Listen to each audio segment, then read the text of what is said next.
Con esta actitud, lo único que estamos consiguiendo, o que ustedes van a conseguir, es la degradación y el empobrecimiento de la educación de nuestro país. Ministro, tiene que escucharnos y tiene que concedernos, en este caso, lo que es nuestro. Nosotros no venimos a pedirle nada fuera del lugar. Estamos pidiendo lo que nos corresponde. Eso es lo que está en el documento que se acordó y que se firmó. Ese es el pedido que todos los que estamos acá les estamos haciendo. Y no queremos que este plazo se extienda porque por causa del Ministerio de Hacienda, en este caso también los estudiantes están perdiendo las clases.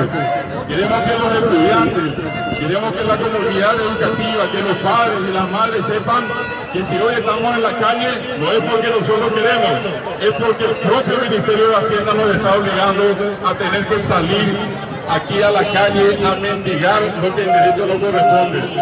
Le exigimos al Ministerio de Hacienda, le exigimos al Presidente de la República, le exigimos a los parlamentarios de este país que de una vez por todas hagan lo que tienen que hacer y que le den el primer lugar a la educación y sobre todo a la educación universitaria. Muchas gracias.